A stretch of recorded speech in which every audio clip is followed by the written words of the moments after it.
All right, before we get started, I've got all my pieces cut, but we're going to have to make some flying geese units before we can put the block together.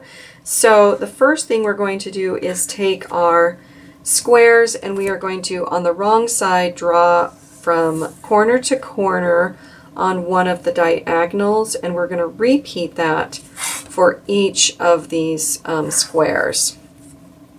After we have that drawn, what we're going to do now is make our flying geese units. So I'm going to take one of the flying geese fabrics, and I'm going to place two squares on top of the corners. They will overlap a little bit, you'll already see that. And I'm going to stitch on both sides of this drawn line all the way through both of those squares. I'm going to repeat the process with the second square.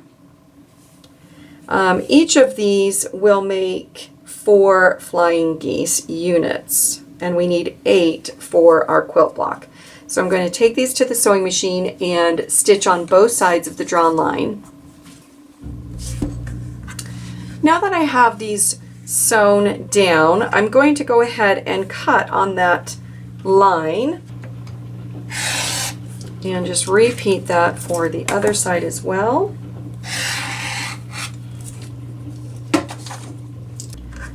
Now we're going to press these open.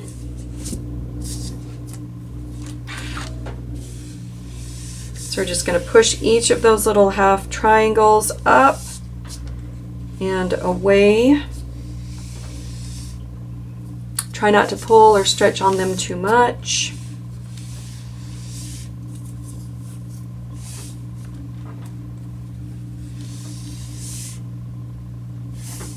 Now that those are pressed, we're going to repeat the process by laying our last squares with our diagonal line drawn in one of the corners, in the last corner of that unit. And then again, I'm going to repeat that. So you're going to stitch on both sides of that drawn line, and you're going to repeat that process for each of these flying geese sections.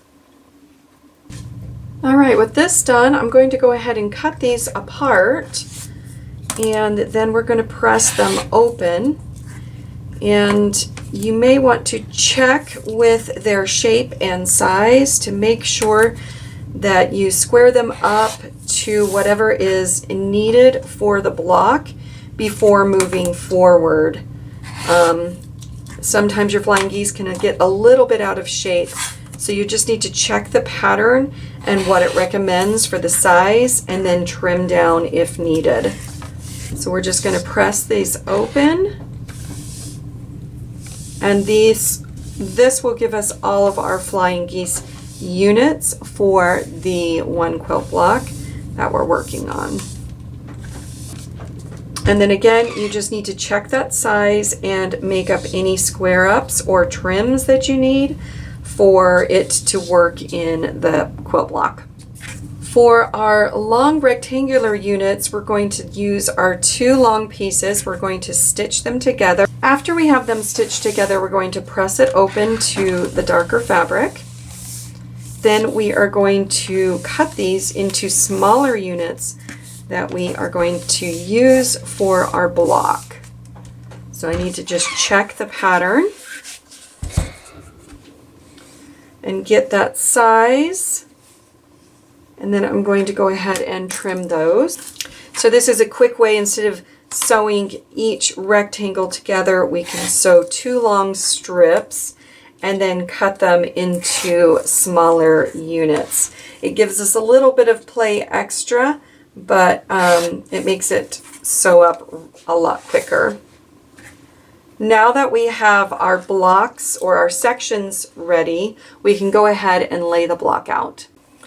When we're laying the block out, you just need to check to make sure that you have the flying geese going in the right direction.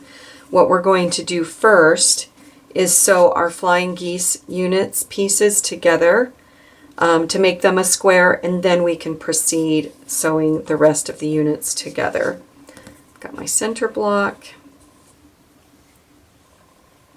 So just make sure that your flying geese units are pointing the right direction for the block. Now what we're going to do is sew these two together, these two and our other flying geese, before we proceed. Now that we have our flying geese units sewn, we need to go ahead and press these, and then we can stitch the block together after we have it laid out. So again, we just want to make sure that when we press these that they are going, or when we lay this out, they're going in the right direction.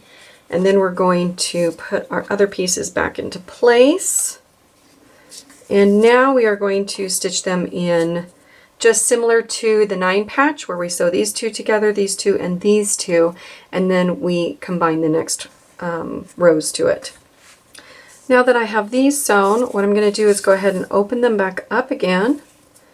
Make sure that we've got the correct layout still. And now we're going to continue this row by sewing our last square on and following up with the other two. Alright, now that we have all of our rows sewn together, what we're going to do is just go ahead and flip this top row straight down on top, and then we are going to line up and nest this little seam together. You can use a pin if you'd like.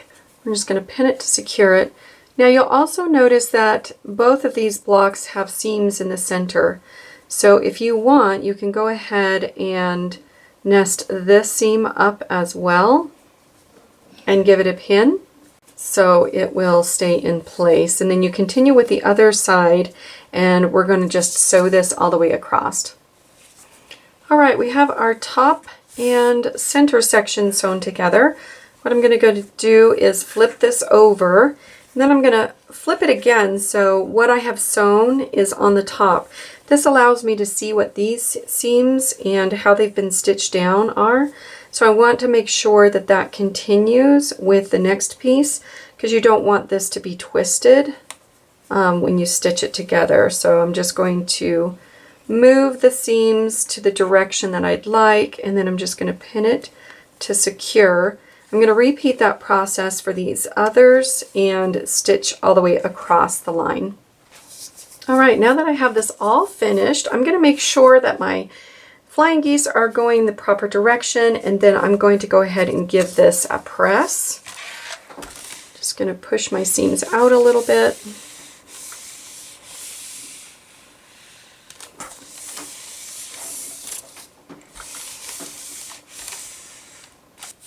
Alright, so now this block is complete.